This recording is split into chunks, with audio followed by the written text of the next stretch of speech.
everyone, welcome to the online session of Manu Law classes. My name is Brijesh, I am the English faculty at Manu Law classes. In today's session, I am going to discuss the question paper of CLAT 2021 and 2022 and 2023.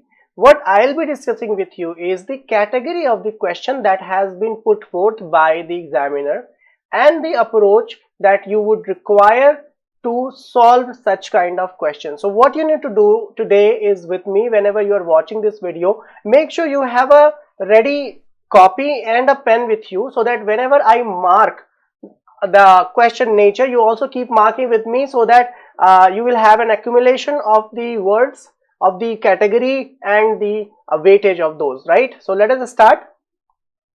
So on the screen you can see this is 2021 paper. This is done. These are some general instructions for this paper, and here you go. The first passage is an extract from a poetry. The first question, so what I'll be discussing with you is the nature. So I have already marked this nature for your reference. You can keep writing them. Question number first, it says from the passage it can be inferred. So the word inferred and the word inference means something which is not clearly written in the passage, but you have to read between the line and find out the meaning. All right, so in that way your fluency in English and your comprehending skill of English will be needed. All right, so first question is based upon inference, because after reading you have to find about these four, and the correct option is already given for you, so you can find that why this is the correct inference, right? Next question is again based on inference. How? It said it is the evidence for solving cases further relies on largely. So whenever you find a question which does not have what, or which does not have vocab base, they are generally inference based questions. Again, for three detective mentioned in the passage, which one these would non-essential for solving cases. So how would you infer after reading the passage? So inference based questions can only be done when you read every day a lot. So make sure that you are reading newspaper, you are reading novels, so that your reading efficiency improves. Fourth says, in order to solve cases, Pyrites uses the art, the narratives that he has been told. Again, inference based question, right? Next, the word incorrigible is the antonym of. So here you see the incorrigible, the meaning of incorrigible you have to find. Okay, so repentant, again as per the passage, the repentant is the meaning. You need to find the antonym, so it is a vocab base. So now what you need to do is learn vocabulary. Again, the passage is from some source of a newspaper. It says, the first question says the passage can be best termed as. So when you want to find the term, so ensure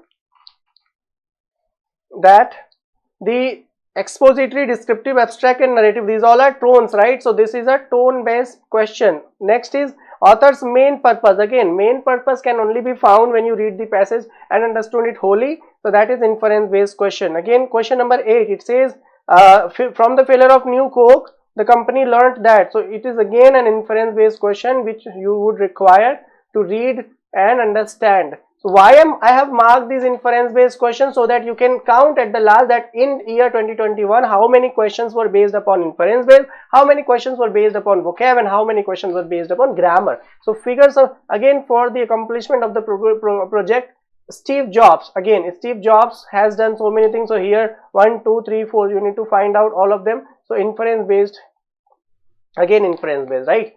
10, the blank is consumer is the capricious weather. So consumer is the capricious weather. So metaphor is the correct answer, and it is for figures of speech. So consumer को ही capricious weather बोला गया है, direct comparison किया गया है. Question again, the passage is from newspaper. It's about 2019 COVID. Which of the following best describes the purpose? Purpose can only be found when you read the passage completely and understand each para well. You cannot just read a paragraph and come to a conclusion that this is the purpose. For purpose, in order to find the purpose, you need to read the para completely. It is again inference based question. Next is the term inoculation process as used in a passage means, so vocab knowledge is needed here. Then next question is advanced purchase contract of vaccine by developed countries are promised on hope of. So again inference based question. So you can see that there are so many questions. So this I will be doing of all the paper, and then we'll be discussing with you how you are going to tackle these kind of questions. 14 says author cautious that India's approach in vaccine distribution may have negative repercussions. तो देखो पहले तो ये meaning पता होना चाहिए repercussion क्या होता है, and again this is inference based question. So you can see that vocab का knowledge भले ही डायरेक्ट क्वेश्चन ना हो आपके पैसेज में, बट vocab एक क्वेश्चन को टफ बना सकता है. So इसलिए पता होना चाहिए आपको vocab की meaning. Next says among sustainable development goals, the third goal that reads ensure healthy lives and promote well-being of all at the ages. Which of the following sentences from the passage reflect the reversal of SDG? So it is again inference based question. Next para is from newspaper article itself. It says the status quo as used in the passage. देखो ये एक legal magazine है, ठीक है. Status को कोई स्थिति बनी रहे, ठीक है, जैसी थी वैसी, already existing in condition. So that is status quo. In general आपको मिलता नहीं न्यूज़पेपर में, however you find this word. So legal magazine है पर ये वोकैब में जाएगा. Then comes which of the following best describe the tone of the passage. So tone based question है जिसमें ऑप्टिमिस्टिक का मीनिंग पता होना चाहिए, थ्रेटनिंग का पता होना चाहिए, कंपैशनेट का पता होना चाहिए, क्रिटिकल का मीनिंग पता होना चाहिए. सो टोन बेस्ड को क्वेश्चन को कैसे करेंगे I will be discussing at the last of this video, at the end of this video when we finish the analysis. 18 says which of the following is not the broader concern of Truth and Reconciliation Commission. So TRC का broader concern क्या था? So inference based question, obvious सी बात है, आपको पता करना होगा पढ़ के. Then it says which of the following statement is least likely to be inferred from the passage. So again inference based. Why I am showing these? Because so that you can mark and practice accordingly. Okay? क्योंकि English में कुछ hard and fast rule नहीं है. अगर आपको पढ़ने आता है, फास्ट में आंसर निकालने आता है तो आप कर लोगे, नहीं आता है so no any shortcut. What does amnesty mean in the context of the passage? So amnesty means basically क्षमा याचना होता है, ठीक है.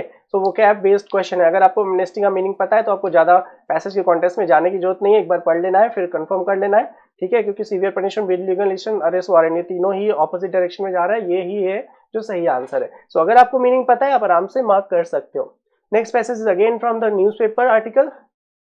The first question is inference based, second question is again inference based, third question is vocab based, and then inference and then vocab. So you can see that in one passage there are almost 2 to 3 inference based questions and at least two vocab based questions. So you can expect the same. We will be seeing in future question paper as well. It is about gig economy. It is again newspaper article. First question is inference based, second question is inference based, then again inference based question. So 3 questions, then tone and inference based. So see there are 4 question based upon inference. So इसका क्या मतलब समझ में आ रहा है कि ज्यादा से ज्यादा इंग्लिश रीडिंग पे ध्यान दे. ग्रामर नहीं आता तो ग्रामर पे ध्यान ना दे, आपको ज्यादा से ज्यादा इंफरेंस निकालना है, उसके लिए पैसेजेस प्रैक्टिस करनी है. टोन, क्रिटिकल क्या होते हैं, सिनिकल क्या होता है, स्कॉर्नफुल, सैंग्विन क्या होता है, ये सब आपको पता होना चाहिए. Alright. 30th says again it is inference based question. So this was all about CLAT 2021, जिसमें हमने ये पाया कि ज्यादा से ज्यादा क्वेश्चन जो है वो इन्फरेंस बेस्ड क्वेश्चन थे. ऑलमोस्ट अगर हम 30 से बात करें तो around 20 questions were based upon inference, and उसके बाद टोन्स पे 2 से 3 थे, फिगर्स ऑफ स्पीच पे 2 से 3 थे बस, और वोकैब पे बचे हुए क्वेश्चन थे. इसलिए it is important for you to read a lot, क्योंकि इसका कोई शॉर्टकट नहीं है, मैं बार बार बोल रहा हूँ, ठीक है. क्वेश्चन पेपर 2022 में भी देख लो, सेम 1 से लेकर 30 क्वेश्चन जो थे वो इंग्लिश के थे. और इंग्लिश की अच्छी बात यह है कि अगर आप इंग्लिश की खूब ज्यादा प्रैक्टिस करते हो तो आपका क्रिटिकल रीजनिंग भी बहुत अच्छा इंप्रूव हो जाता है, ठीक है. So first is any extract from some newspaper. So पहला जो क्वेश्चन है, मेन आइडिया इन्फ्रेंस से ही पता चलेगा. सेकंड देखो टोन बेस्ड है, तो टोन के लिए सबसे सिंपल क्या है, सारे टोन्स जितने भी एग्जॉस्टेड लिस्ट तैयार करो, सारे टोन्स को प्रैक्टिस कर लो. आपको पता होना चाहिए नार्सिसिस्टिक टोन क्या होता है. नार्सिसिस्टिक वो होते हैं जो सेल्फ लव करते हैं, जिसको जो सामने वाले वो कुछ नहीं समझते, उनका खुद का ही सब ओपिनियन होता है. इस तरह आपको पॉइग्नेंट का, ऑप्टिमिस्टिक का, एंसटारिक का सबका मीनिंग पता होना चाहिए, ताकि आप बड़े आराम से समझ सके कि क्या क्या कह रहा है, कौन सा टोन होगा, ठीक है. Third question again inference based, then vocab based. Vocab में मीनिंग पता होना चाहिए, रेजोलेट क्या होता है, अनडाउटेड क्या होता है, कंप्लेसेंट क्या होता है, अनवेवरिंग क्या होता है. Alright. Fifth was figures of speech. तो अब आप देख सकते हो कि एक पैसेज में इन्होंने क्या क्या दिया हुआ है। सबसे पहला inference based, then tone based, then inference. दो इन्फ्रेंस के क्वेश्चन है, एक वोकैब का क्वेश्चन, एक टोन का, एंड दी अदर वन है फिगर ऑफ स्पीच। तो कितना बढ़िया कॉम्बिनेशन इन्होंने दिया है, लेकिन लिमिटेड किन चीजों पे अगर आप ध्यान से देखो तो केवल inference, vocab and figures of speech, इससे ज्यादा कुछ भी नहीं है। ग्रामर एक भी नहीं दे रहा आपको, ठीक है। सो नेक्स्ट पैसेज पे ध्यान देते हैं। सारू, ये एक पैसेज बहुत ही अच्छा है, ये आपका किसी न्यूज़पेपर से ही है। सो पहला इन्फरेंस, फिर figures of speech, inference, okay, again inference based and then tone based. तो आप ध्यान से देखोगे तो फिर से आपको 3 इन्फ्रेंस बेस्ड क्वेश्चन देखने को मिलेंगे एंड एक figures of speech and tone based. So expect करो अकॉर्डिंगली, है ना। ये एक पैटर्न बना के रखा है इन्होंने, इस साल भी कुछ ऐसा ही करेंगे। हालांकि पिछले साल 2023 का पेपर जो कि दिसंबर 2022 में हुआ था, उसमें इन्होंने टोन के क्वेश्चंस नहीं दिए हुए, बट इन्फ्रेंस के बहुत ज्यादा थे और वो कैप के बहुत ज्यादा थे। अगेन देखो, वॉश हैंड्स के बारे में है, कोविड से रिलेटेड पैसेज है जिसमें कि इन्फ्रेंस बेस्ड क्वेश्चन पूछा गया, अगेन इन्फ्रेंस बेस्ड क्वेश्चन पूछा गया, वो cap based question, inference and वो कैप। तो देखो 3 क्वेश्चन थे जो कि वो इन्फ्रेंस थे और फिर उसके बाद वो कैप आ गए हैं सारे के सारे।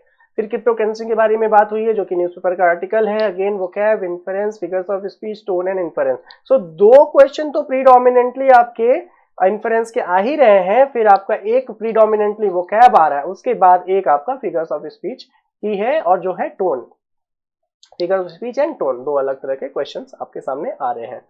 फर्दर आगे बढ़ते हैं, फिर से आपका न्यूज़पेपर आर्टिकल है, इसका मतलब आपको द हिंदू को ही बाइबल समझना है, और आप उसे गीता समझे, उसे आप कुरान समझे, कुछ भी समझे, बट वही आपको ज्यादा से ज्यादा पढ़ना है। एडिटोरियल सेक्शन को एकदम अच्छे से पढ़ना है, 1 बार 2 बार 3 बार, जब तक आपको चीजें अच्छे से समझ में ना आने लगे। शुरुआती एफर्ट लगेगा, उसके बाद फिर चीजें आसान हो जाती है। ऐसा कहा गया है, it is the beginning that is difficult, इसलिए आपको ज्यादा मेहनत वहीं पे करना है। फिर बात करते हैं नेक्स्ट पैसेज में, inference based question, inference based question and inference. तो देखो लगातार 3 इन्फ्रेंस बेस्ड क्वेश्चन थे और फिर वो कैप देने के बाद फिर से इन्फ्रेंस। तो आप समझ सकते हो कि कोई शॉर्टकट नहीं है आपको इंग्लिश पैसेजेस करने के लिए, आपको इन्फर करना होगा। इन्फर कैसे करेंगे, जब आप पढ़ेंगे आप अंदर की बात जो कि रीड बिटवीन द लाइन जिसे बोलते हैं, उसे आप समझ पाओगे।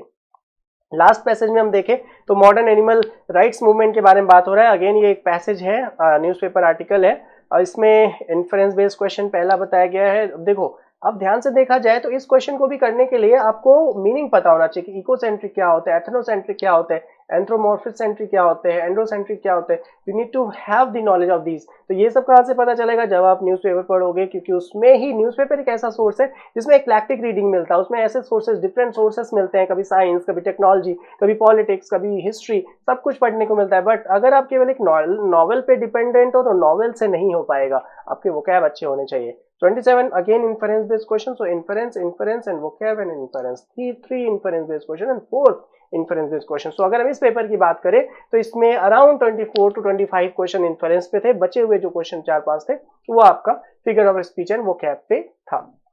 लास्ट पेपर जो क्लैट में आया था 2023 में, दैट इज अगेन आप देखो 1 से लेकर 30 तक इंग्लिश के क्वेश्चन थे। फर्दर अगर हम पहले बात करें पैसेज की, तो आई ग्रुप इंस्टॉलमेंट कहानी है, कोई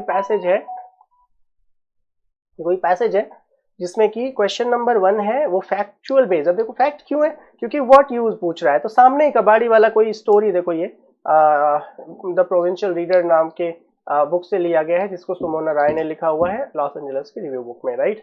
सो पहला जो है वो फैक्चुअल है, डायरेक्ट पूछा गया क्वेश्चन। ऐसे क्वेश्चन बहुत ही कम देखने को मिलते हैं और बहुत इजी होते हैं नेचर में, सामने ही आंसर होता है इसका। फिर आपका देखो इन्फ्रेंस आया, वोकैब आया। वोकैब में बोल रहा है अनार्कोनिस्टिक क्या होते हैं। अनार्कोनिस्टिक वो होते हैं जो दूसरे टाइम से कनेक्टेड हो। अब देखो सी इसका सही आंसर है, कनेक्टेड विद अनदर टाइम, ठीक है, तो दैट इज अनार्कोनिस्टिक। फिर आपका इन्फ्रेंस बेस्ड, तो 3 इसमें अगेन इन्फ्रेंस बेस्ड क्वेश्चन हो गए, और आपका एक वोकैब हो गया और एक आपका फैक्चुअल क्वेश्चंस हो गए। फैक्चुअल भी कुल मिला के इन्फ्रेंस ही है, क्योंकि फैक्ट भी समझने के लिए आपको चीजें समझनी होगी। तो प्रीडोमिनेंटली इस पूरे पेपर में आप देखोगे टोन कहीं नहीं मिलेगा आपको, इन्फ्रेंस वोकैब यही ही मिलेंगे। अब देखो खिलाड़ी साइट के बारे में बात हो रहा है, ये एक हिस्ट्री साइट है, इसमें आपको हिस्टोरिकल वर्ड जैसे अनार्कियोलॉजिस्ट ये सब टर्म मिलेंगे, ठीक है। तो ये आपकी हिस्ट्री से रिलेटेड पैसेज है जो कि एक बुक से लिया गया है, जिसमें inference based question 2 and then further again inference 3, then vocab में भी फुल फॉर्म पूछा गया है जो कि बहुत ही कॉमन नॉलेज पे डिपेंड करता है, एंड चौथा अगेन इन्फ्रेंस। तो एक पैसेज में 4 आपको इन्फ्रेंस, फिर आपको आता है एक वोकैब, राइट। फिर से आया आपके सामने एक passage that is an extract from the book trick mirrors. तो बुक को ज़्यादा यूज़ किया इस बार इन्होंने इसमें 2023 दिसंबर के पेपर में जो 2022 में हुआ था। इसमें पहला question inference, then inference and inference. तो देख सकते हो आप कि कितने ज़्यादा इन्फरेंस बेस्ड क्वेश्चन पूछा है। हर पैसेज में कम से कम 3 से 4 इन्फरेंस बेस्ड क्वेश्चन है, उसके बाद एक फिगर्स ऑफ स्पीच कहीं पे है, कहीं पे वोकैब मिलेगा आपको। फिर से देखो आपके नेक्स्ट पैसेज में भी इन्होंने क्या किया, ये भी देखो एक बुक से लिया गया, तो प्रीडोमिनेंटली डिफरेंट सोर्सेस से उठाया गया है। Inference, inference, then again inference and inference and vocab. देखो all this water following sound like here. अब देखो यहाँ पे इन्फरेंस प्लस वोकैब की भी नॉलेज की जरूरत है, क्योंकि क्लिकिंग, थमिंग, ड्रोनिंग एंड गशिंग सारे साउंड है, तो पैसेज को भी पढ़ना होगा, समझना होगा, फिर ही आंसर कर पाओगे। फिर हम बात करते हैं फिफ्थ पैसेज की। इसमें आप देख सकते हो इंग्लिश इन कोर्स, ये एक बुक से लिया गया है फिर से, जिसे में पहला क्वेश्चन आपका इन्फ्रेंस है, दूसरा क्वेश्चन भी इन्फ्रेंस, तीसरा क्वेश्चन भी इन्फ्रेंस एंड देन चौथा इन्फ्रेंस। तो 4 क्वेश्चन एंड देन वोकैब। जैसा कि मैंने बताया था टोन्स नहीं आए थे, तो आपके इन्फ्रेंस बेस्ड क्वेश्चन बहुत ज़्यादा थे क्लैट में। लास्ट अगर हम बात करें तो ये भी आपका एक सोर्स है जो किसी बुक से लिया गया है, पेंगुइन पब्लिकेशन की बुक से बहुत लेते हैं ये लोग। अब देखो इन्होंने inference based question, inference based question and inference based question, right, and vocab based and vocab based. तो इतना ये तो आपका पूरा पेपर था, ठीक है। तो अगर हम बात करें कि हमने 2021 में क्या किया, 2021 में सबसे ज्यादा इन्फ्रेंस बेस्ड क्वेश्चन प्लस आपका वोकैब बेस्ड क्वेश्चन था। अगेन 2022 में भी सिमिलर एक्टिविटी करी गई, इन्फ्रेंस बेस्ड क्वेश्चन थे, वोकैब थे, टोन्स थे एंड फिगर्स ऑफ स्पीच थे, ठीक है। अगर हम 2023 की बात करें तो इसमें केवल इन्फ्रेंस एंड वोकैब था, एक जगह आपको फिगर्स ऑफ स्पीच 1-2 जगह मिले हैं। तो this is your paper of 3 years, जिसको हमने एनालिसिस किया ये बताने के लिए कि जितना ज़्यादा इन्फ्रेंस बेस्ड क्वेश्चन आता है। अगर ये और कोई सब्जेक्ट होता जिसमें कि आपको वैरायटी मिलती, लेकिन इंग्लिश में ज़्यादा वैरायटी नहीं है। इंग्लिश में आपका अगर हम ध्यान से बात करें तो इन्फ्रेंस है, जिसका अप्रोच मैंने बताया कि इसे आप केवल न्यूज़पेपर से कर सकते हो, वही आपका पनासिया है। दूसरा वोकैब है, वो भी आपका न्यूज़पेपर से ही हो जाएगा। तीसरा है आपका टोन्स, टोन्स के लिए आपको किसी एक अच्छे से लिस्ट को रेफर करना होगा और सारी मीनिंग को जानना पड़ेगा। चौथा है आपका फिगर्स ऑफ स्पीच, जो कि एक किसी दिन मार्टिन की बुक से भी अगर आप पढ़ लेते हो तो आपको क्लियर हो जाता है। तो ये 4 जो है सोर्सेस सबसे ज्यादा इंपॉर्टेंट है।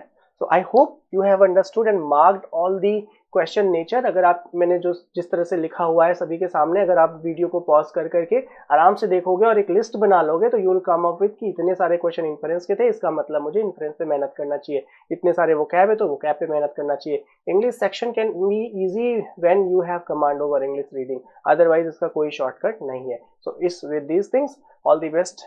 Thank you so much for watching the video till the end. Hello everyone, I welcome you all to Manula classes. Here we will discuss the exam pattern of CLAT exam. यहाँ पे हम 3 साल के previous year question को discuss करेंगे और based on that हम एक थीम बनाएंगे, जिसके बेसिस पे हम कहेंगे कि हाँ ये आपके इंपॉर्टेंट थीम है, इसके बेसिस पे आपको अपने अगले साल की तैयारी करनी चाहिए। तो यहाँ पे हम सबसे पहले डिस्कस करेंगे हमारे पिछले साल का पेपर, और यहाँ पे हमारा सबसे पहला क्वेश्चन, क्योंकि उस टाइम पे मेजर अपॉइंटमेंट किसका था, हमारी प्रेसिडेंट का, तो इसीलिए सीधे क्वेश्चन आपका आया है प्रेसिडेंट पे। अब क्लैट का एक अलग पैटर्न होता है, यहाँ पे ये एक थीम उठाते हैं। फॉर एग्जाम्पल प्रेसिडेंट पे एक पैराग्राफ दे दिया, वो यहाँ से क्वेश्चन नहीं पूछेंगे आपसे, वो डाइवर्सिफाई करके अलग अलग एस्पेक्ट से क्वेश्चन पूछेंगे। सो वी विल ट्राई कि हम कैसे अपने एग्जाम को पैटर्न को ओरिएंट कर सकते हैं, जिसके बेसिस पे हम अपने अगले एग्जाम में अच्छे से एक्सेल करें। तो सबसे पहले यहाँ पे आपका पूछा गया है टर्म कि आपके जो पहले प्रेसिडेंट थी प्रतिभा पाटिल, अभी अपॉइंटमेंट किसका हुआ है, द्रौपदी मुर्मू का, she is the first tribal president. But यहाँ पे आपसे पूछ लिया गया है जो पहली आपकी अदर फीमेल प्रेसिडेंट थी प्रतिभा पाटिल, उन्होंने कितने टाइम तक सर्व किया था।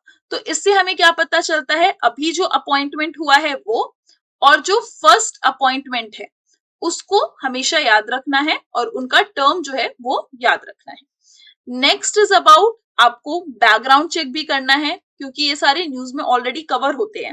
Whenever some major appointment is happening, तो वहां पे वो कवर होगा कि पहले वो किस गवर्नर में, किस स्टेट की गवर्नर थी, या पहले उन्होंने क्या पोस्ट में सर्व किया है, किस कैडर से, अगर कोई आईएएस ऑफिसर कहीं अपॉइंट होता है किसी ऑर्गेनाइजेशन का हेड, तो उसका कैडर इंपॉर्टेंट हो जाता है। तो ऑन अ सिमिलर नोट, अगर प्रेसिडेंट मुर्मू अपॉइंट हुई है यहाँ पे, तो उन्होंने पहले कहाँ काम किया है, that is important. The next question is about a question on election commission. First presidential election कब हुआ था, कब करवाया था election commission ने? This is a question, very good question, very nicely framed. तो आपको एक static aspect भी अच्छे से ready करना है।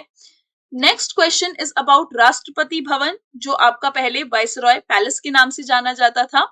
तो यहाँ पे गवर्नर जनरल जो होते थे, जब उनका कैपिटल, ब्रिटिश कैपिटल दिल्ली में शिफ्ट नहीं हुआ था, तो उससे पहले वो गवर्नर जनरल कहाँ रहते थे? So this is a very beautiful question. यहाँ पे आपका कोर स्टैटिक हिस्ट्री कह सकती हूँ मैं, हिस्ट्री से आपका, मॉडर्न इंडियन हिस्ट्री से आपका ये क्वेश्चन फ्रेम किया गया है। तो ये आपके इंपॉर्टेंट हो जाते हैं। ये क्वेश्चन का थीम अगर मैं लिखूं तो ये मैं इसको पोस्ट इंडिपेंडेंस कह सकती हूँ। इलेक्शन कमीशन ने पहले कब अपना फर्स्ट प्रेसिडेंशियल इलेक्शन करवाया था, तो ये पोस्ट इंडिपेंडेंस का पार्ट हो जाता है। ये आपका मॉडर्न इंडियन हिस्ट्री का पार्ट हो जाता है, जब हम अपना इंडिपेंडेंस स्ट्रगल भी पढ़ते हैं तो इसमें ये पार्ट आता है। इसके बाद आपसे पूछा गया है कि who among the following was the candidate in election of vice president in 2022। तो जो अपॉइंटमेंट हो रहा है सिर्फ वो इंपॉर्टेंट नहीं है, उसके आगे पीछे का जो अपॉइंटमेंट है that is also important.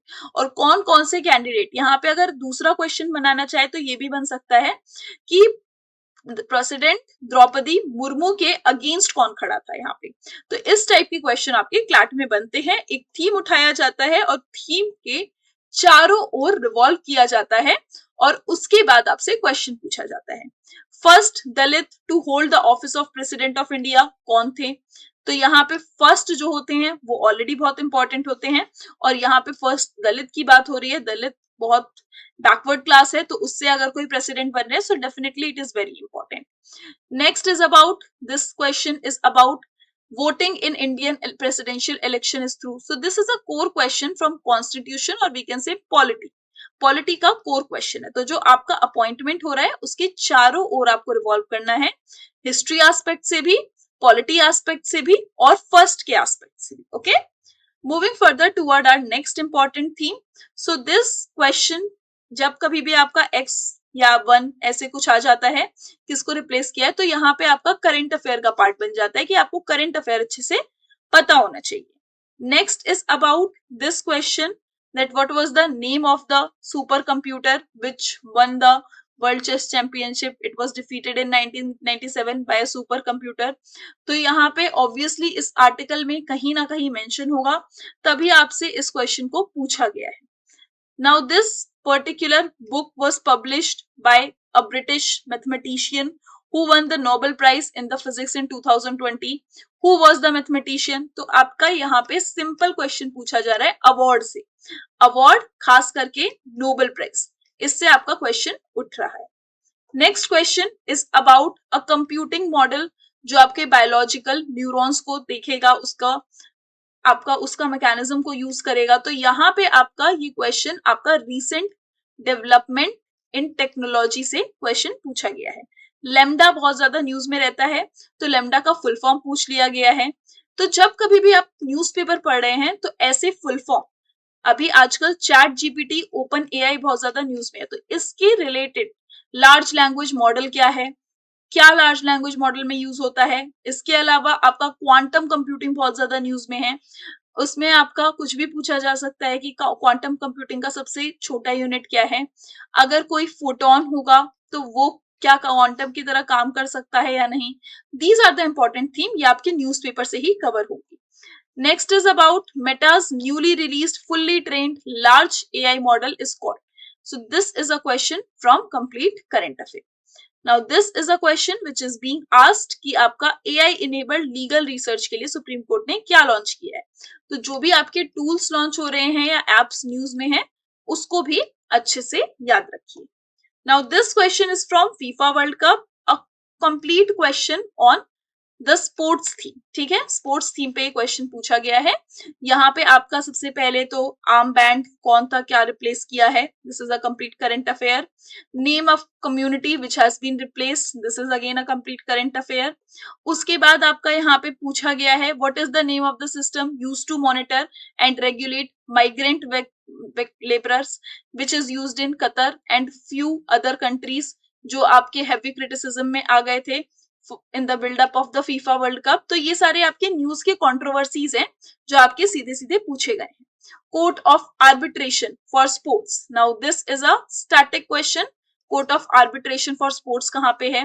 What is the current capital of India's men's football team?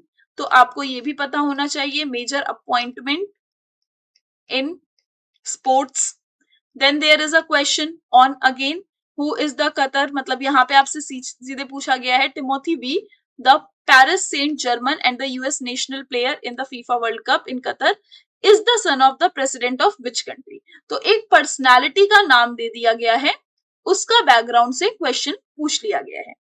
Oldest football tournament India में कब हुआ था? तो ये आपका एक करंट का क्वेश्चन देके आपसे उसके revolve around, it is revolving around in asking themes.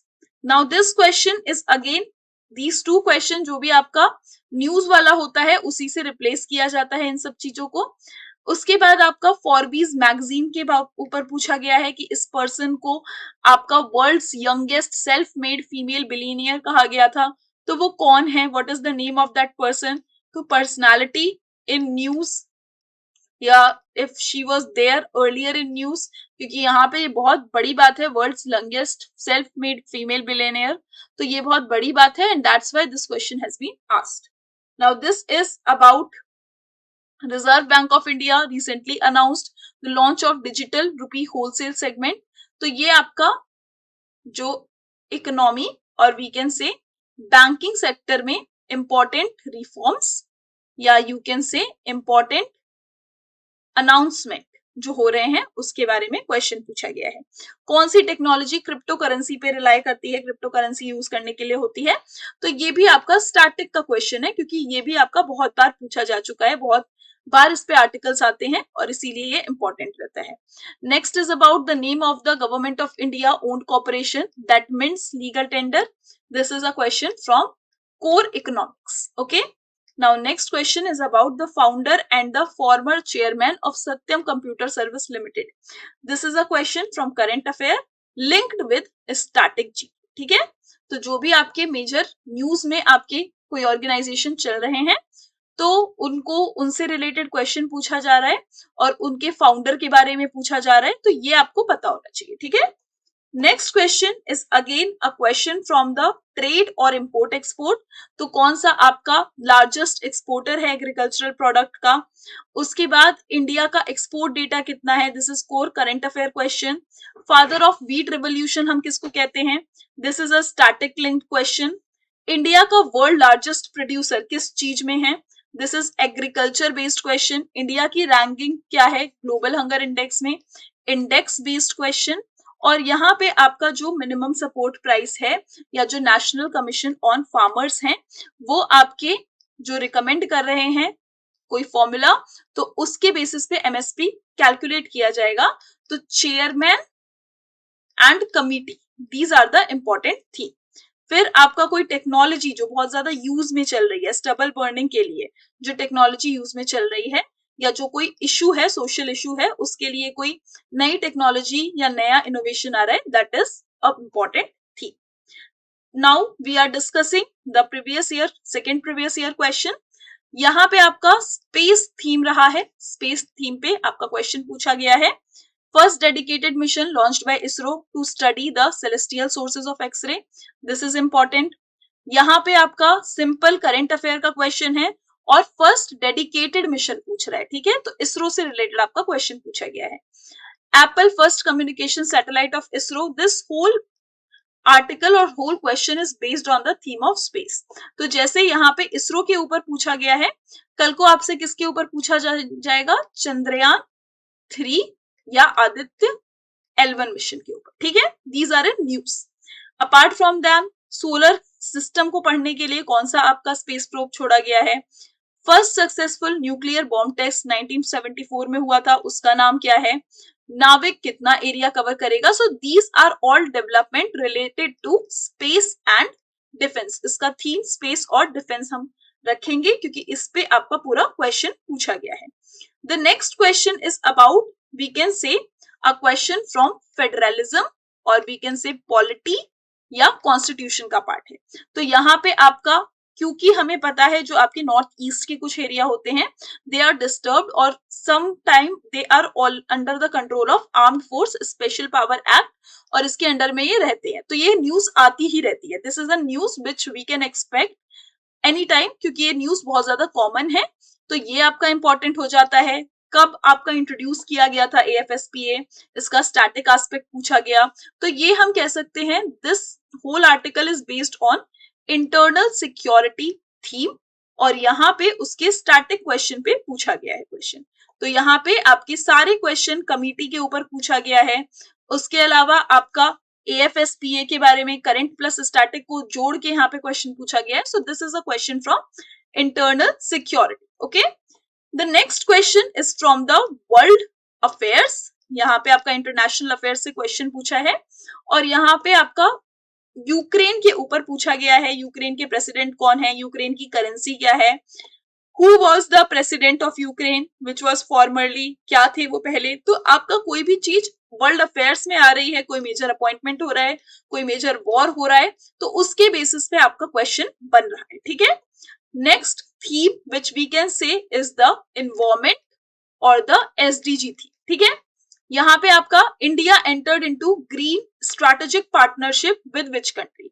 तो यहाँ पे आपका MOUs, एनी पार्टनरशिप और any agreement, they are important. ठीक है, SDG के बारे में बात की गई है कि इंडिया कब तक अचीव करेगा ये SDG इंडिपेंडेंटली। उसके बाद आपका इंडेक्सेस से क्वेश्चन पूछ लिया गया है। इंडिया के मतलब यूनियन कैबिनेट ने जो अप्रूव किया है ग्रीन एनर्जी कॉरिडोर इंडिया के लिए, उसके बारे में पूछा गया है। So these question are coming from the environment portion और यू कैन से इन्वायरमेंट का जो थीम है सस्टेनेबल डेवलपमेंट का, उससे क्वेश्चन पूछा गया है। Now this is from the again question from economy क्योंकि यहाँ पे आपका CSR कॉर्पोरेट सोशल रिस्पॉन्सिबिलिटी एक थीम बना रहा है, उसके बेसिस पे आपका क्वेश्चन आया है। और यहाँ पे जो भी आपका मेजर डेवलपमेंट है जैसे कवच इनिशिएटिव है या आपका कोई कंपनी का रूल अमेंडमेंट हुआ है तो कौन सी मिनिस्ट्री उसके लिए रिस्पॉन्सिबल है, these are the major theme which has been discussed over here. Now this is a question from Covid और प्लस डिफेंस। ओके, कोविड-19 आपका ड्रोन से डिलीवरी कर रहा था ICMR लेड पायरेट प्रोजेक्ट को किस एरिया में। तो this is a question from current affair and यहाँ पे आपका ICAO डायरेक्टरेट, तो आपका जितना भी ड्रोन बेस्ड टेक्नोलॉजी बेस्ड जो नया इनोवेशन कोविड के फील्ड में किया गया है उस पे क्वेश्चन पूछा गया है। The next theme which we can say is from the ministries and we can say it is from the international relation, जो आपका इंटरनेशनल डोमेन में या डिजास्टर रिस्क में जो चीजें की जाती हैं वो आपका मेजर थीम है। फॉर एग्जाम्पल यहाँ पे प्रोजेक्ट का नाम पूछा गया है, जो आपका इंडिया का जो कोस्ट लाइन है उसको नेविगेबल बनाने के लिए कौन सा आपका फ्लैगशिप प्रोग्राम लॉन्च किया गया है। उसके बाद आपका क्वेश्चन पूछा गया है यहाँ पे कि कौन सा इनिशिएटिव है जो मिनिस्ट्री ऑफ अर्थ साइंसेज ने लॉन्च किया है। ISA का फुल फॉर्म पूछा गया है। तो जो भी आपका एक थीम ले लिया जा रहा है यहाँ पे और it is beating around it और यहाँ पे इसके चारों ओर से इंडिया के रिलेटेड प्लस करंट अफेयर से रिलेटेड चीजें पूछी जा रही है। ठीक है, now next question is coming in from the international relation section और यहाँ पे आपका चाइना का LAC का वॉर जो है उस पे क्वेश्चन पूछा गया है। जो भी आपके कंटेस्टेड एरिया है उन पे क्वेश्चन आया है और जो भी आपके सोल्जर्स का डेथ हुआ है किस पॉइंट पे हुआ है, जो इंपॉर्टेंट पॉइंट्स हैं उस पे क्वेश्चन पूछा गया है। LAC की लेंथ क्या है, स्टैटिक एस्पेक्ट, इस पे क्वेश्चन पूछा गया है। So these are the major theme. Then again a question from corona virus Covid because it was in news. Ministry of health and family welfare के मिनिस्टर कौन है, सार्क कोविड-19 इमरजेंसी फंड के ऊपर पूछा गया है। So these are the important theme और Covid is a very important theme and now in present context we can say vaccine can be the another important theme. Now there is a question from the static point UNHCR human right council के ऊपर पूछा गया है और United nation के ऊपर ये पूरा थीम बेस्ड क्वेश्चन बनाया गया है और उसी के अराउंड आपके जो स्टैटिक रिलेटेड एस्पेक्ट्स हैं वो पूछे गए हैं. Then there is important days, important themes, ये आपके अदर इंपॉर्टेंट एस्पेक्ट होते हैं. तो यूनेस्को का वर्ल्ड वाटर डे, इस पे आपका पूरा क्वेश्चन फ्रेम किया गया है. वर्ल्ड वाटर डे का थीम पूछा गया है. इंडिया कौन सा थीम चला रहा है, कौन सा मिशन चला रहा है वाटर से रिलेटेड, और जल शक्ति मिनिस्ट्री के बारे में यहाँ पे पूछा गया है. Then this question is from the award section. Gandhi peace prize पे क्वेश्चन पूछा गया है. गांधी पीस प्राइज किसको दिया जाता है, क्यों दिया जाता है, किसको अवार्ड किया गया है. फिर they can ask a question from like Sheikh Mujibur Rahman, he served as the first dash of the Bangladesh. तो यहाँ पे आपके ये जो क्वेश्चन पूछे जा रहे हैं they are revolving around the Gandhi peace prize. यहाँ पे शेख मुजीबुर रहमान को भी मिला है ये peace prize, Gandhi peace prize. That's why this question is being asked. Okay, the next important point is this, that is about the Chabar port. Chabar day जो है, जो आपका related है with regard to the India and also the peace maintain growth, इसके ऊपर ये question पूछा गया है. तो चाबार पोर्ट ईरान से रिलेटेड है, ठीक है. तो जो पोर्ट हम इंटरनेशनल रिलेशन में बना रहे हैं, that is an important theme. These themes are being covered. Now this is a question very important from the wetlands we can say or from the environment portion. यहाँ पे आपका Ramsar wetland site के ऊपर question पूछा गया है. First कौन सा है, when we celebrate world wetland day, what is the theme, largest कौन सा मैनग्रोव फॉरेस्ट है. तो ये सारे क्वेश्चन जो हैं आपके आ रहे हैं from the environment portion. Okay, so these are the major important theme which we discuss, and whenever you are reading the newspaper, whenever you are covering any material for the current affair and GK portion, just see these themes and based on that align your preparation. Thank you everyone. Hello everyone, welcome again to online session of Manolaw classes. I'm Dinesh Kumar and I'm working as an academic head of Manolaw classes. So dear students, in today's session I will analyze the question paper of CLAT 2021, 2022 and 2023. In today's session, I will only analyze the question paper of legal section, means LA section only. So we will see the nature of question, the standard of question, किस तरह के question आपसे exam में पूछे जाते हैं या किस तरह के क्वेश्चन आपसे सब्सिक्वेंटली एग्जाम्स में पूछे जाएंगे.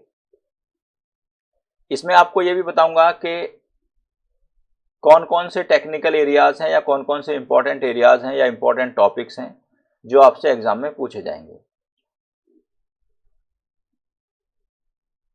So now we come to the first.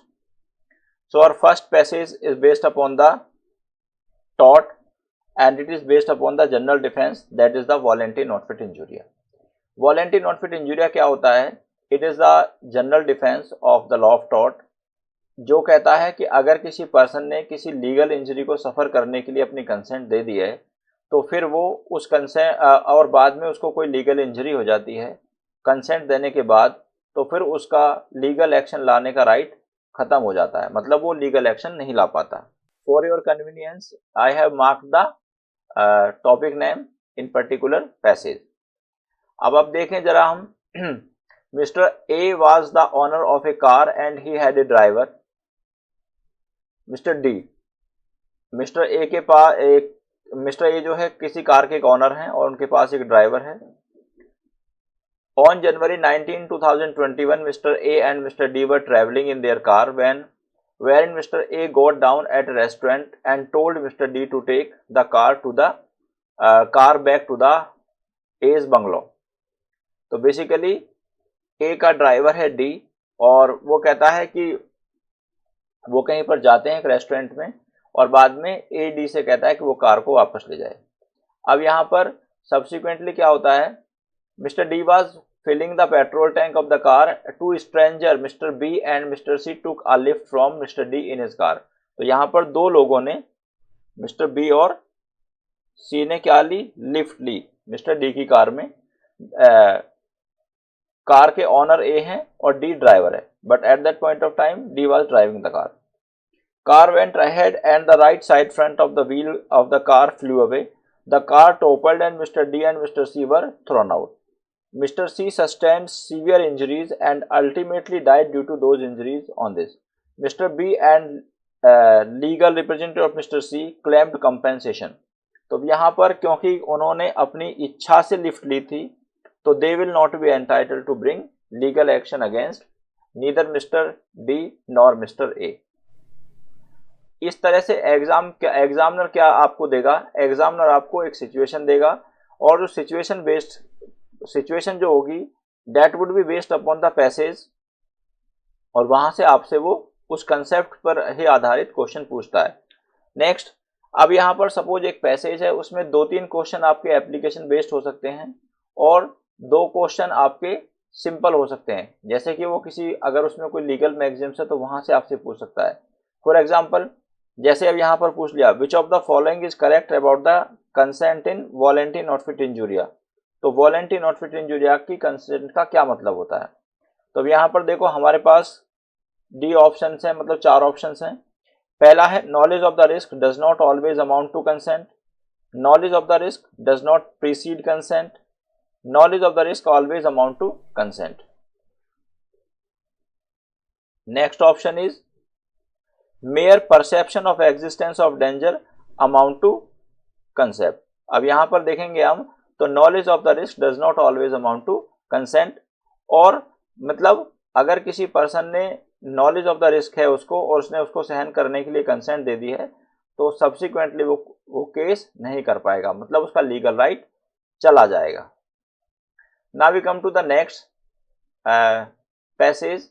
It is based upon section 10 of the Indian contract Act और ये फ्री कंसेंट पर बेस्ड है। तो फ्री कंसेंट क्या कहती है कि अगर किसी पर्सन की कॉन्ट्रैक्ट के रेफरेंस में कंसेंट फ्री नहीं है तो वो एग्रीमेंट क्या है, एक कॉन्ट्रैक्ट होगा और कॉन्ट्रैक्ट किसके बिहाफ पर होगा, कॉन्ट्रैक्ट उस पर्सन के बिहाफ पर होगा जिसकी की कंसेंट गलत तरीके से ऑब्टेन की गई थी। अब इसमें पहला क्वेश्चन हम देखते हैं which of the following statement correctly depict the essential of misrepresentation. तो बेसिकली क्या है, मिसरिप्रेजेंटेशन का मतलब होता है कि जब कोई पर्सन की इंटेंशन नहीं है किसी पर्सन को चीट करने की या धोखा देने की, लेकिन डेस्पाइट दिस फैक्ट वो कोई गलत इंफॉर्मेशन किसी को देता है तो वो मिसरिप्रेजेंटेशन में फॉल करता है। अगर हम इसके ऑप्शन देखें, ऑप्शन ए कहता है a misrepresentation is a positive statement of fact which is made or adopted by a party to a contract and is untrue. Misrepresentation and false representation do not mean the same. If one party has induced the other party to enter into a contract by misrepresentation, though innocently, any material fact, especially within his knowledge, the party mislead cannot avoid the contract. Misrepresentation is a negative statement of fact which is made or adopted by a party to contract and is true. तो basically इसमें अगर आप देखेंगे misrepresentation क्या है, एक positive assessment of fact होता है जो एक पार्टी दूसरी पार्टी को वो करती है, इंड्यूस करती है जिसके बिहाफ पर कि वो कॉन्ट्रैक्ट में एंटर करे। तो यहां पर इसका ऑप्शन सी करेक्ट होगा। इस तरह से ये आपके सारे पैसेजेस आएंगे।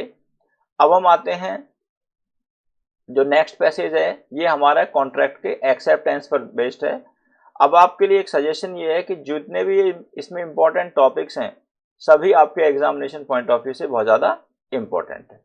तो कंसेंट जो है वो पर्सन की फ्री होनी चाहिए, और अगर किसी पर्सन की कंसेंट फ्री नहीं है तो वो एग्रीमेंट एक कॉन्ट्रैक्ट तो होगा लेकिन that would based upon the consent और that would depend upon the description of the person whose consent was not free. Means अगर किसी पर्सन की कंसेंट ली गई है और वो फ्री नहीं है तो वो व्यक्ति अगर चाहे तो उस कॉन्ट्रैक्ट को कैंसिल कर सकता है और अगर वो चाहे तो उसको एप्लीकेबल वो कर सकता है। Now we come to next passage. ये बेस्ड है सेक्शन 28 पर। अब देखिए सेक्शन 28 क्या कहता है, agreement restraint of legal proceeding void. तो मतलब अगर हम कोई एग्रीमेंट करते हैं और जिसमें हम किसी लीगल प्रोसीडिंग पर एब्सोल्यूट रेस्ट्रिक्शन लगाते हैं तो ऐसे एग्रीमेंट वॉइड होते हैं। तो this is based upon the topic void agreement of Indian contract act.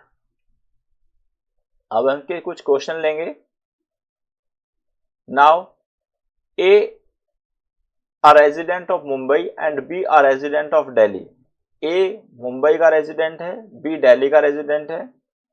वो दोनों एक एग्रीमेंट करते हैं for the sale and supply of goods. The transaction takes place partly in Mumbai and partly in Delhi. तो जो ट्रांजैक्शन है कॉन्ट्रैक्ट की वो पार्टली मुंबई में होती है, पार्टली दिल्ली में होती है।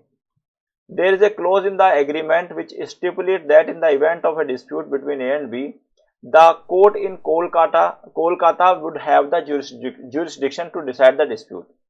अब यहाँ पर हमें ये देखना है कि क्या, देखिएगा, एक पार्टी मुंबई में रहती है, दूसरी पार्टी दिल्ली में रहती है, लेकिन पार्टी अपने एग्रीमेंट में ये कहते हैं कि अगर उनके बीच में कोई डिस्प्यूट होगा तो केवल कोलकाता के कोर्ट के पास ज्यूरिसडिक्शन होगा। केवल का मतलब यहाँ पर एक्सक्लूसिव ज्यूरिसडिक्शन की वो बात कर रहा है।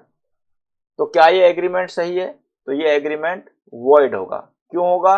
Because it is against it is against section 28 of the Indian contract act. अब हम देखेंगे कौन सा ऑप्शन करेक्ट होगा।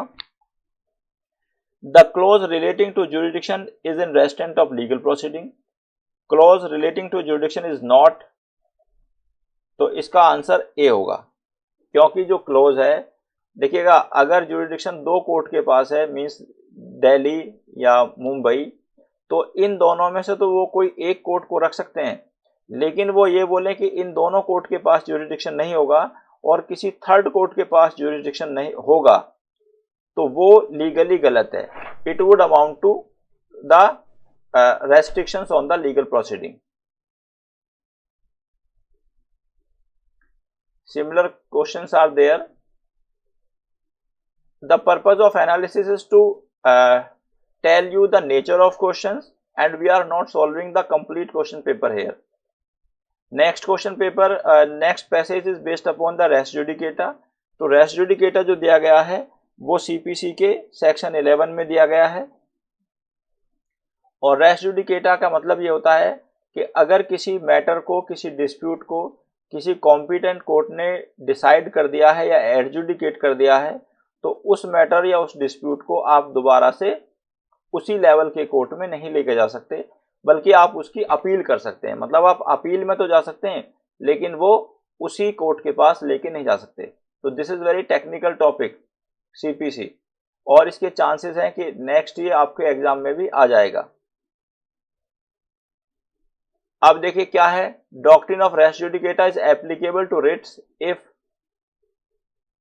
The decision is on merit, order is speaking order, B, A and C. तो तो इसका आंसर होगा सी, क्योंकि रेस जुडिकेटा जो है वो रिट पर भी लागू होता है। इसका मतलब क्या है कि अगर एक रिट को कोर्ट ने मेरिट पर डिसाइड कर दिया है, मेरिट का मतलब क्या है कि दोनों पार्टियों को सुना है और दोनों पार्टियों को सुनने के बाद कोई फाइनल डिसीजन ऑनरेबल कोर्ट ने दिया है, तो बाद में आप उसी ग्राउंड पर उस रिट को लेकर किसी भी कोर्ट में या उस कोर्ट में दोबारा नहीं जा सकते। अब यहाँ पर रेस जुडिकेटा में उस कोर्ट में ही बार है, आप एपीलेट कोर्ट में जा सकते हैं। तो एपीलेट कोर्ट में जाने पर या अपील में जाने पर कोई बार नहीं होती है। ये जो टॉपिक है हमारा कंपैशनेट अपॉइंटमेंट, ये लीगल जीके का पार्ट है। एग्जामिनर क्या करता है, जनरली आपसे 6 to 7 पैसेजेस लॉ में पूछता है। अब जो 7 पैसेज या 8 पैसेज उसने पूछे, उसमें से हो सकता है कि वो 4 पैसेज आपके ट्रेडिशनल टॉपिक से उठा ले और 1-2 जो है वो करंट से उठा ले, एक पैसेज वो आपका लीगल जीके से उठा ले। तो ये जो पैसेज है हमारा कंपैशनेट अपॉइंटमेंट, इसको थोड़ा मैं आपको समझाता हूँ। कंपैशनेट अपॉइंटमेंट का मतलब ये होता है कि अगर कोई किसी पर्सन की, किसी फैमिली का मेंबर किसी गवर्नमेंट जॉब में होता है और उसकी डेथ हो जाती है, तो उसके बिहाफ पर उसकी डेथ के बाद उसका कोई फैमिली मेंबर यानी कि कोई near relative means son, daughter या वाइफ को जॉब मिल जाती है। तो this passage is based upon the legal GK. Now we come to next passage. ये फैमिली लॉ से संबंधित है, मीन्स हिंदू मैरिज एक्ट से संबंधित है, और ये सेक्शन 5 जो है वो हिंदू मैरिज की एसेंशियल कंडीशन को बताता है, जैसे कि 7 फेरे लेना, या जब 2 पर्सन शादी करना चाहते हैं तो उनका कोई स्पाउस लिविंग नहीं होना चाहिए। स्पाउस लिविंग का मतलब है कोई जिंदा नहीं होना चाहिए, क्योंकि अगर कोई जिंदा होगा तो और फिर भी वो दूसरे व्यक्ति से शादी करते हैं तो ये बाइगैमी का ऑफेंस माना जाएगा। अब जैसे इसका क्वेश्चन नंबर 97 हम लेते हैं, Which one of the following statement correctly expresses the interpretation of the word solemnize under Hindu law? तो solemnization का मतलब है सेलिब्रेट करना या उस शादी से संबंधित जो भी एसेंशियल रिक्वायरमेंट्स है, जैसे कि हिंदुओं की शादी में 7 फेरे एक एसेंशियल रिक्वायरमेंट है, तो हेयर सोlemnization का मतलब होगा celebrating the marriage with proper custom rights and ceremonies. Option A would be correct one. Now we come to next passage। ये आईपीसी के सेक्शन 90 पर बेस्ड है और सेक्शन 90 आईपीसी कंसेंट को डिफाइन करता है। कंसेंट क्या है कि अगर किसी पर्सन की कंसेंट गलत तरीके से ली गई है, फियर से ली गई है, इंजरी से ली गई है, मिसकंसेप्शन ऑफ फैक्ट से ली गई है, तो according to section 90 of IPC it is not considered as a proper consent of that person. मतलब अगर हम किसी पर्सन की कंसेंट लेते हैं लेकिन कंसेंट हम उसके दिमाग में कोई फियर कॉज करते हैं या उसको कोई इंजरी की धमकी देते हैं या उसको कोई गलत इंफॉर्मेशन देके उसकी कंसेंट ले लेते हैं, तो वो फ्री कंसेंट नहीं मानी जाती है। Now we come to one of the question of this, question number 101। A man promises B a woman that he will marry her if she has sexual intercourse with him. B agrees, but after having sexual intercourse, A flee and never contract B again. In the given situation, which statement is true? So, consent for sexual intercourse was given under misconception of fact, fear, undue influence, misconception and fear of injury.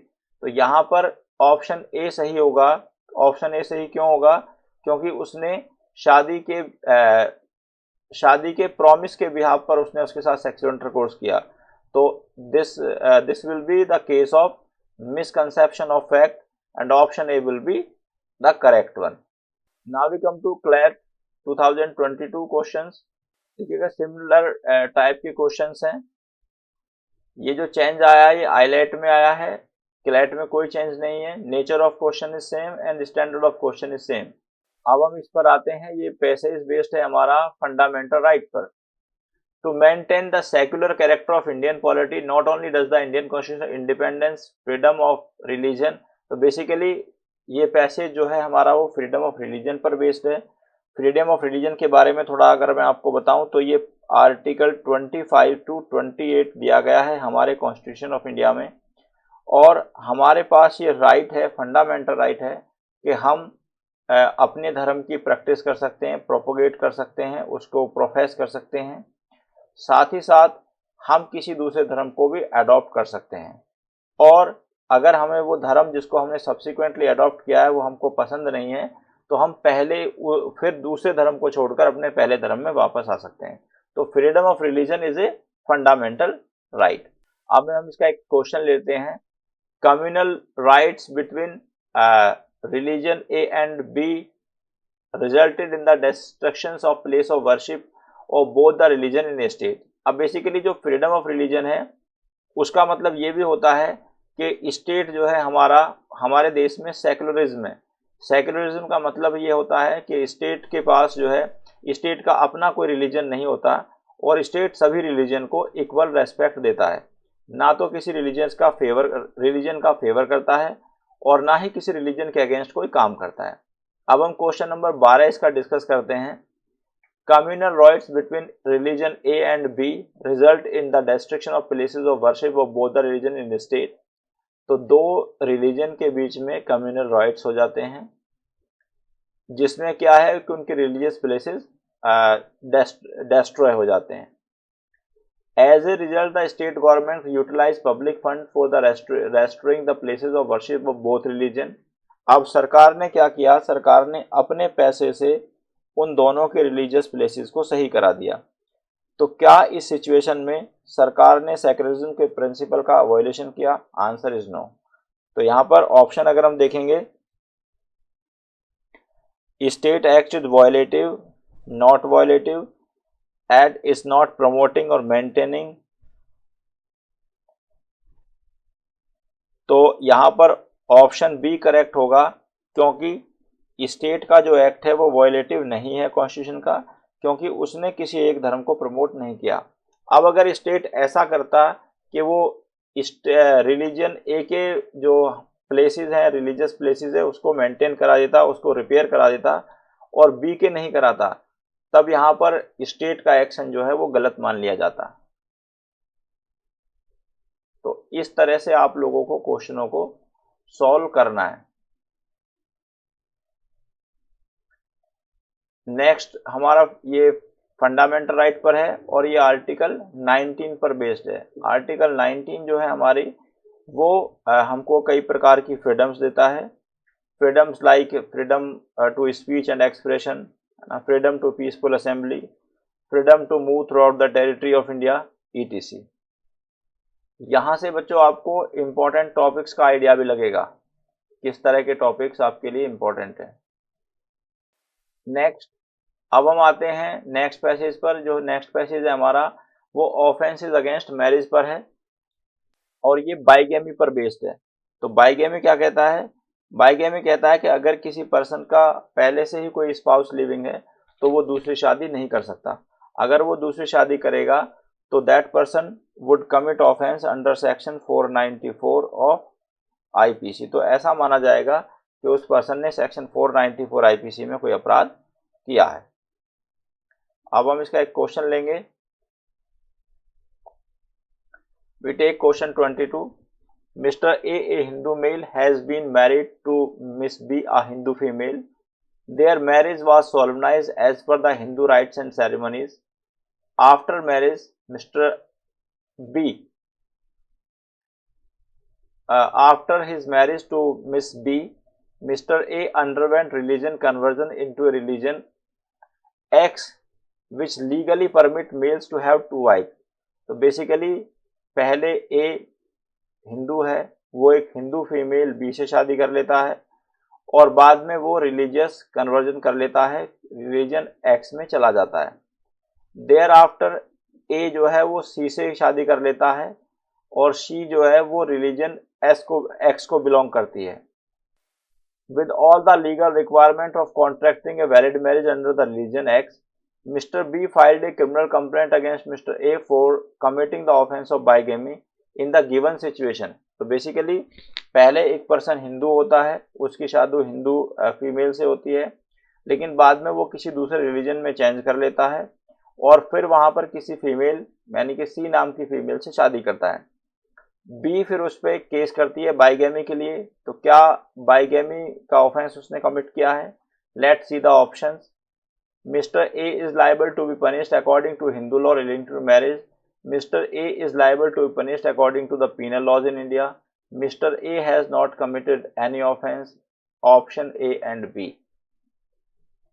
तो basically यहाँ पर D option सही होगा, और क्योंकि उसने Hindu marriage act में भी ऑफेंस किया है 17 सेक्शन 17 के अनुसार, ये गलत है, और सेक्शन 494 के अनुसार ये एक पनिशेबल ऑफेंस है। लेकिन सेक्शन 17 जो है वो हिंदू मैरिज एक्ट का वो कहता है कि if a person commits the offence of bigamy तो उसको पनिशमेंट सेक्शन 494 IPC के हिसाब से ही मिलेगा। तो in the given situation mister A has committed the offence of bigamy. Next passage आपका स्पेशल मैरिज एक्ट पर है। ये सारे टॉपिक्स जो हैं आपके एग्जामिनेशन पॉइंट ऑफ व्यू से इंपॉर्टेंट हैं। ये पैसेज आपका इंटरनेशनल लॉ से है, तो ये आपके लिए हिंट देता है कि किस तरह के क्वेश्चन आएंगे और कहाँ कहाँ से क्वेश्चन आपको आ सकते हैं। आप मेरी वीडियो को बाद में पॉज करके देखना, ये सारे टॉपिक मार्क करना ताकि आपको कोई प्रॉब्लम ना आए। Now we come to the next passages. Now ये पैसेज अगेन इंडियन कॉन्ट्रैक्ट पर बेस्ड है और ये किस पर बेस्ड है हम देखते हैं। इस पे वॉइड एग्रीमेंट पर बेस्ड है। तो वॉइड एग्रीमेंट क्या होता है? Void agreement means an agreement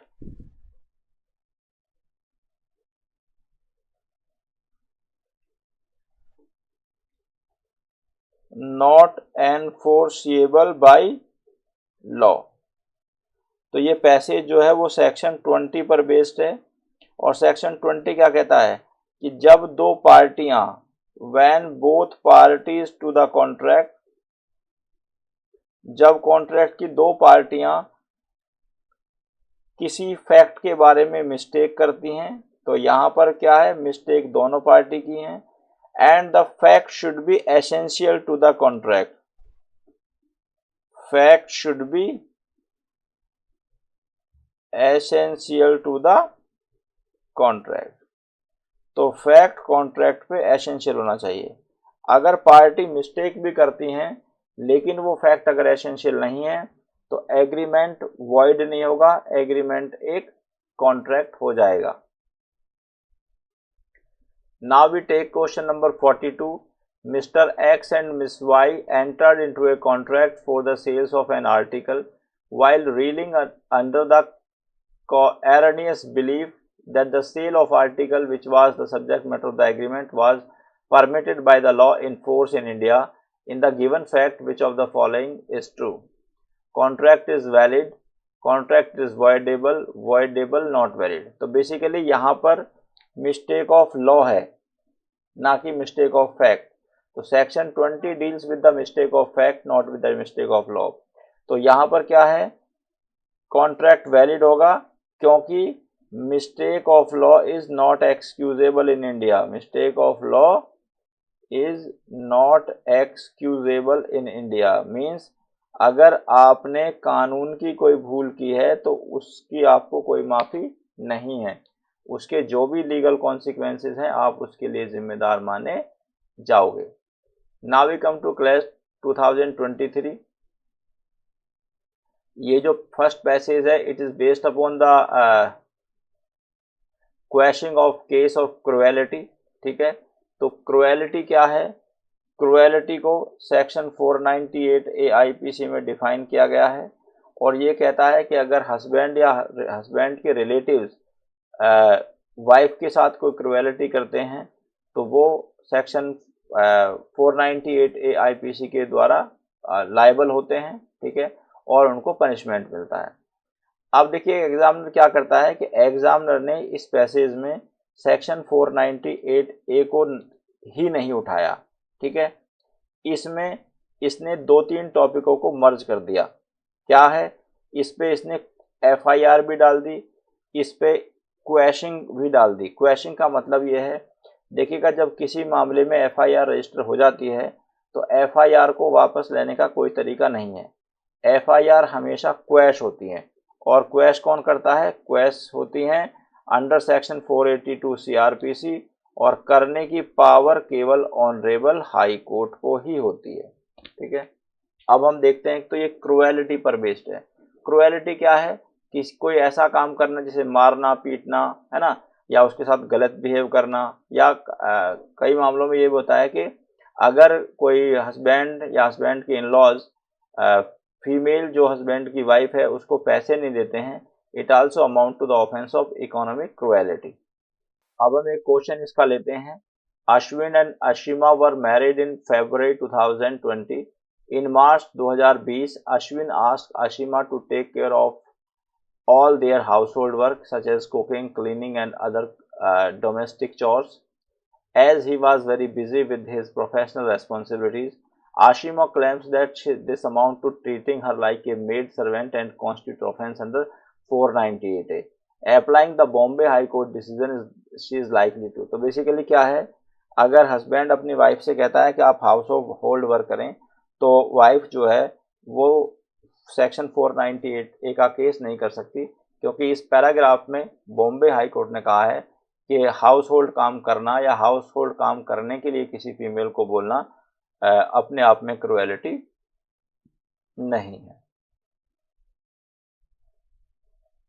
next हमारा जो पैसेज है ये क्रिमिनल प्रोसीजर आइडेंटिफिकेशन एक्ट पर है।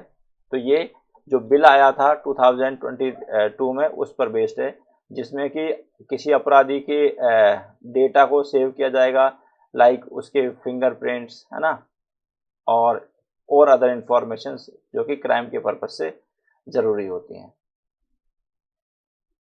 तो आपको जो क्वेश्चंस आएंगे स्टूडेंट्स वो मिक्स आएंगे।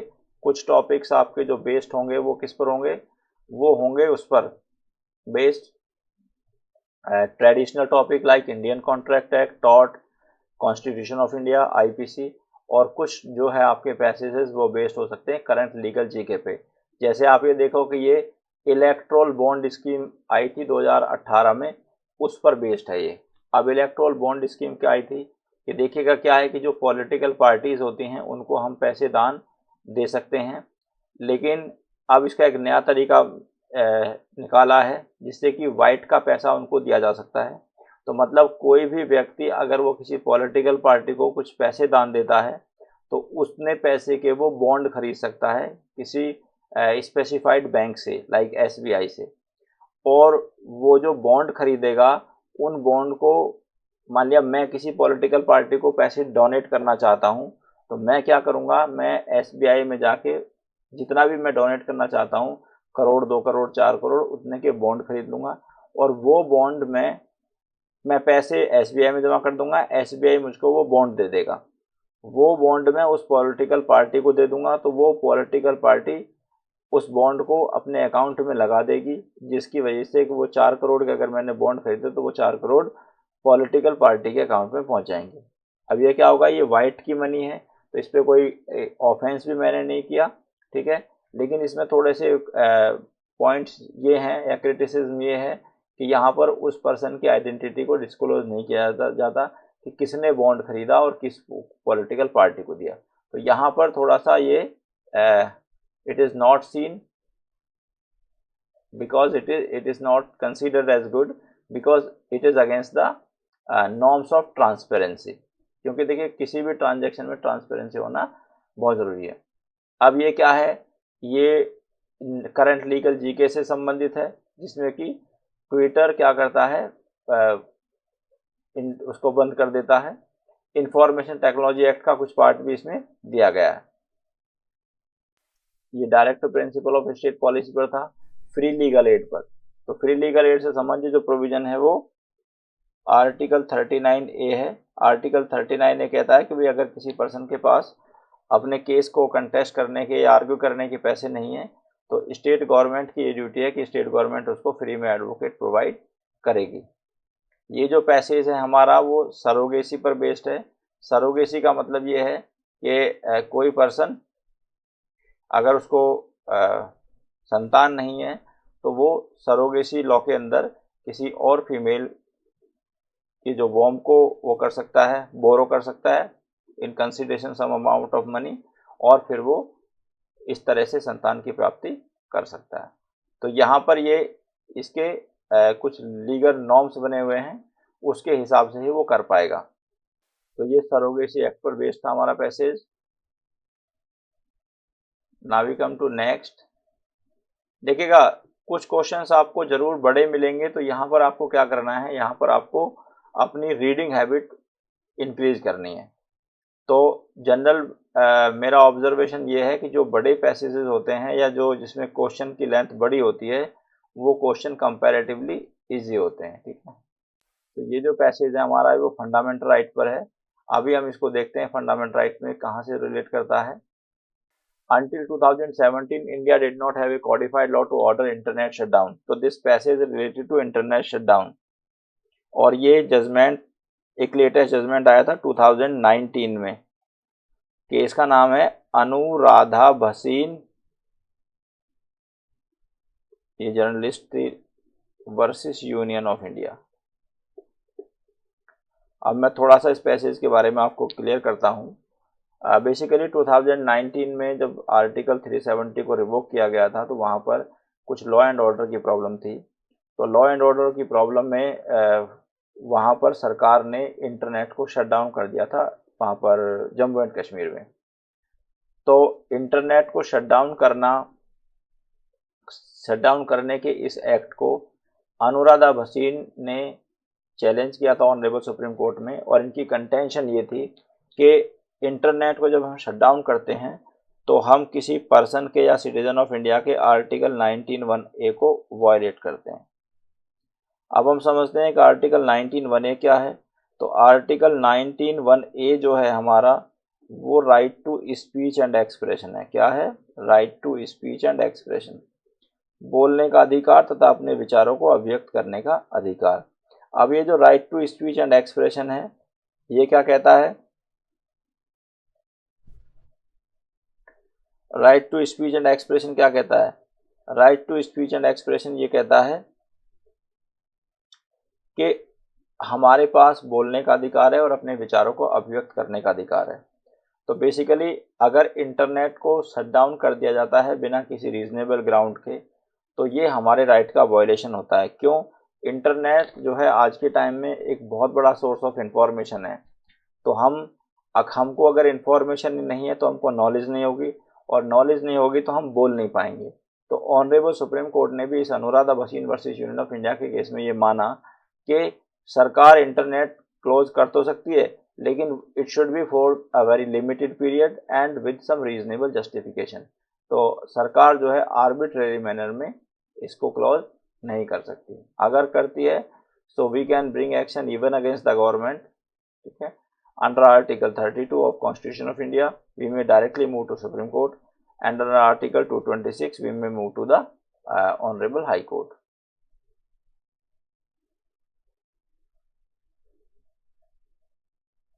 Now we come to this passage. This is based upon the Consumer Protection Act, जो रिसेंटली कंज्यूमर प्रोटेक्शन एक्ट आया था, जिसमें ये कहा गया था कि अगर कोई किसी प्रोडक्ट का एडवर्टाइजमेंट करते हैं और वो उसमें उनके द्वारा दी गई इंफॉर्मेशन करेक्ट नहीं है, तो फिर उनकी अब क्रिमिनल लायबिलिटी कर दी है बाय वर्च्यू ऑफ ये जो हमारा consumer protection act. Consumer protection act जो है बच्चों, पहले तो था वो 1986 का, लेकिन अब ये रिप्लेस करके कर दिया है कंज्यूमर प्रोटेक्शन एक्ट 2019। ठीक है, तो इसमें ये चेंज आए हैं, जो चेंज मैंने अभी आपको बताया है कि अगर कोई पर्सन उसको एंडोर्स करता है तो उसकी क्रिमिनल लायबिलिटी होगी। ठीक है, so that's all for today my dear students.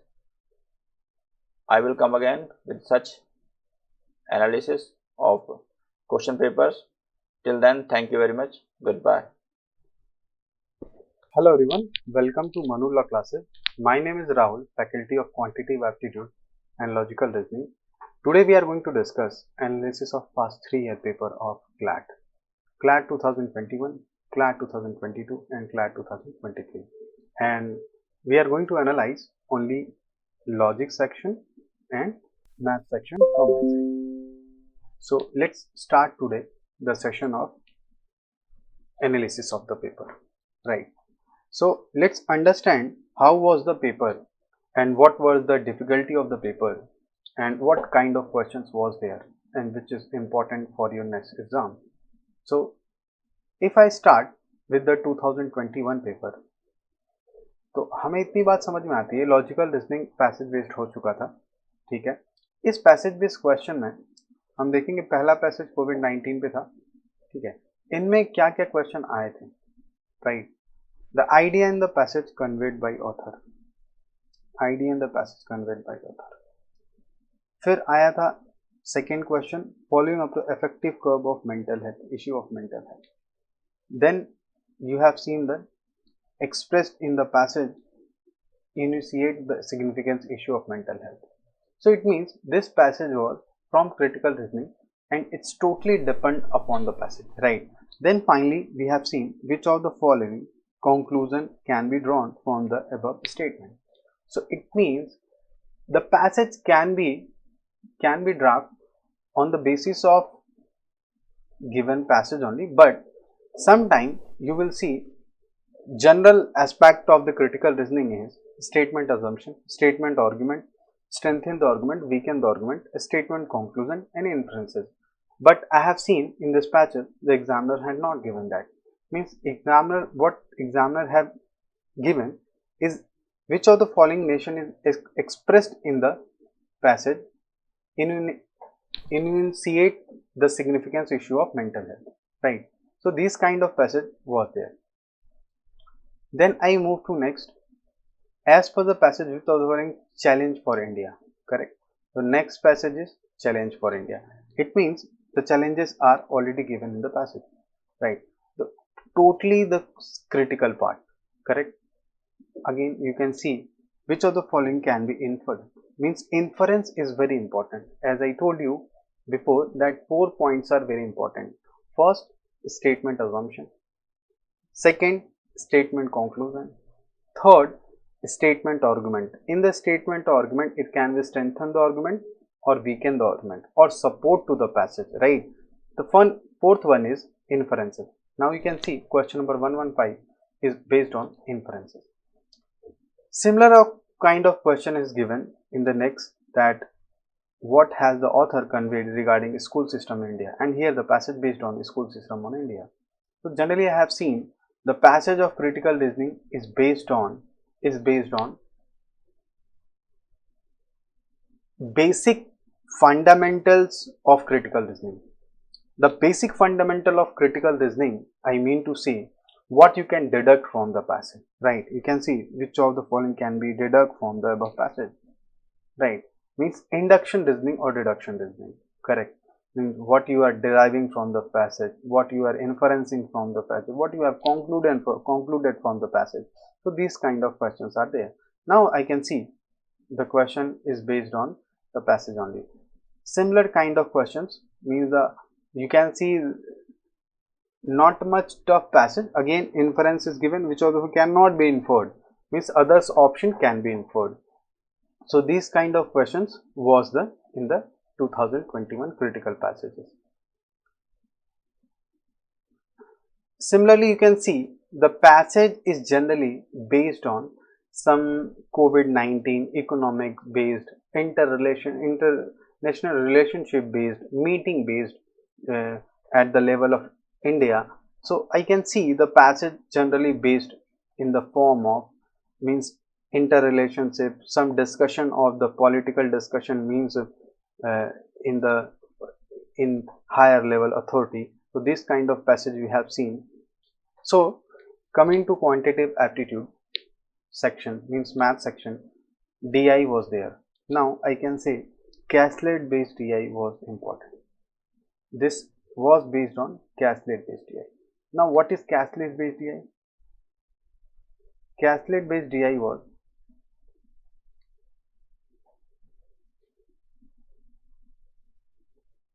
Caslett based DI means passage based DI, right? Caslett based DI means passage based DI. What we have to do with this passage based DI? Again, we have to always see the Caslett based DI was based on percentage.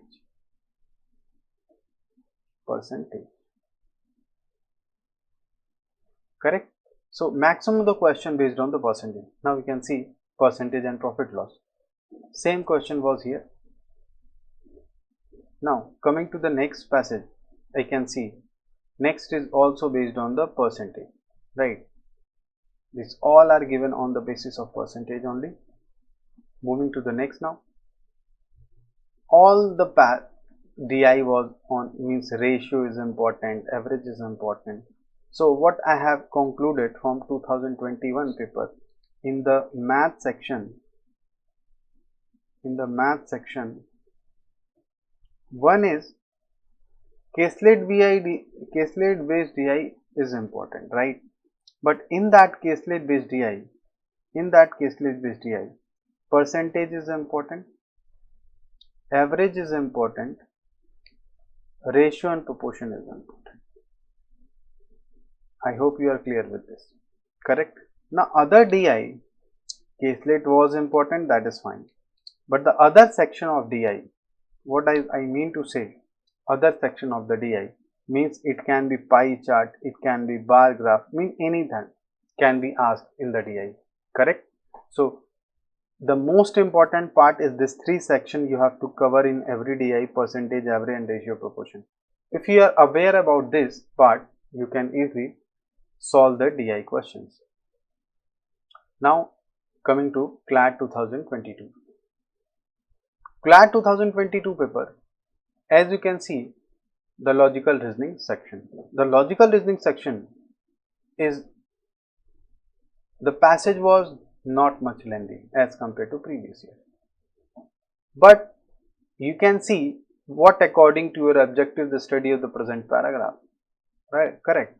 It means you have to read the passage very thoroughly, very clearly.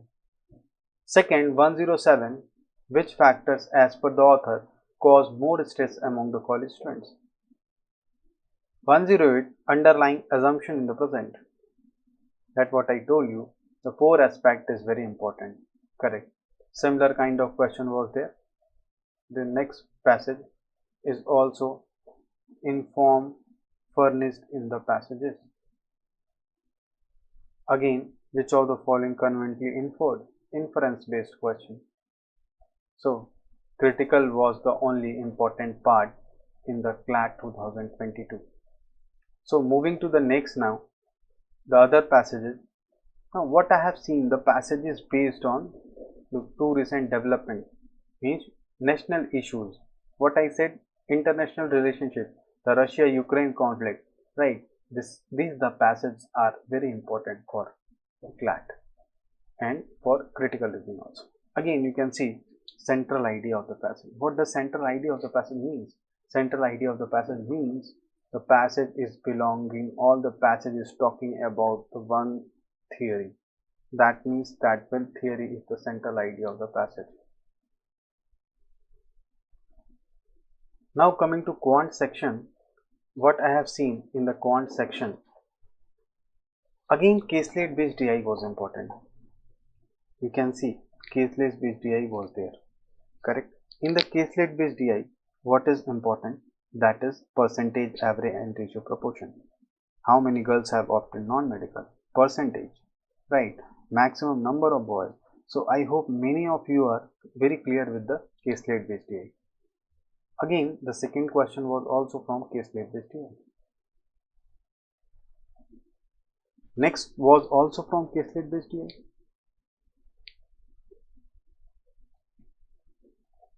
So I have seen 2022, all the question was from caselet based DI. I hope you are clear with the questions, what kind of questions are going to ask in the CLAT. So this is very important. If you are clear that examiner is going to ask you caselet based DI, you have to work harder on the caselet based DI. And the level of the question of caselet based DI is moderate to tough, not easy. So moving to the CLAT 2023 paper. Very similar pattern will be followed here also. The logical section, again what I said, the depreciations of economic currency no matter of concern. Now economic passage, international passage based on some economic based passage will be is important. Now the US dollar, you can see global economic have caused several problems. So these kind of questions are at the level of CLAT. First question, which of the following author most likely to agree with? Means best support the passage, right? Likely to agree means best support the passage. Based on the author argument, which of the following two would reduce decline in the value of rupee? Right, it's given in the passage. Now you have to deduct from the passage. Again, what I said, 4 aspect, here is asking weaken the author argument. Again, I said argument based on 2 things, weakening and strengthening. So here 109 is strengthening the argument, correct? So most likely to agree with, again support the passage, strengthen the argument. So this kind of question I have seen in the 2022. Very similar question. Now you can see the passage was not tough. Again the author likely to agree with, same weaken the argument, strengthen the argument. Now here the passage based on while men and women are both considered capable of get older and women. So here something about the complicated something theory is written here. It was turning some stereotypes are so hard, we are deeply in it. So these kind of questions are also, but sometime you have to select the good passage first in the examiner, because in the exam, because the time is very important for you, right? So moving to the next now. Again this passage is based on what kind of question? Most weaken the author, again same, author likely to agree with. So the similarity I have seen, that strengthen the argument, weaken the argument, inferences. Then I have seen that best support the passage. Then I have seen that what is deducted from the, what are the challenges in the passage. So these kind of questions are very important and relevant to the CLAT. So coming to the quantitative aptitude part, again the first question from Caselet DI. Again the examiner is interested in Caselet based DI. So after doing this Caselet based DI, you can see the next was also from Caselet based DI. So it is very important, it is very important in the exam that you have to fight with Caselet based DI. And some question was very easy on the Caselet based DI, that question number 145. You can see this is simple equation. Now this question was from average, means this is particularly question given in the from the average based question. So this was the easiest question in the CLAT paper. But again, what finally I'm deducting here in the critical reasoning part, what are the important points? You have two statement assumption,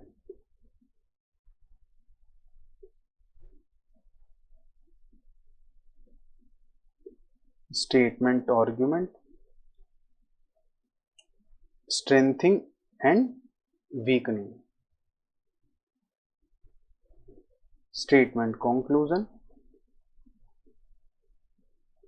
statement inferences,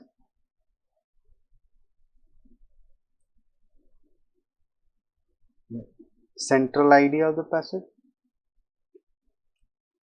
best support the passage or conclusion,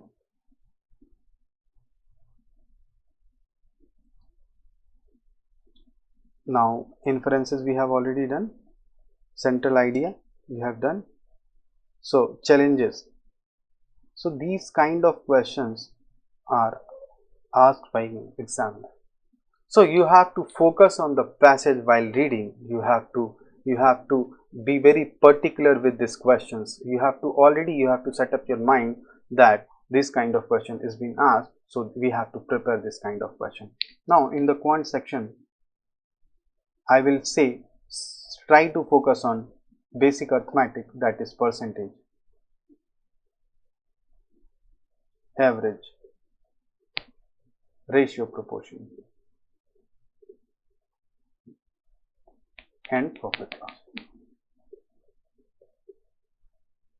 So then after you come to Caselet based DI.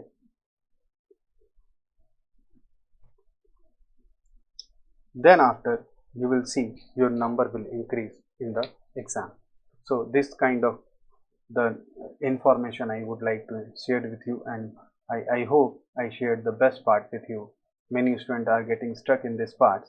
So the analysis of the 3-year paper was over. So thank you so much for watching the lecture. Thank you.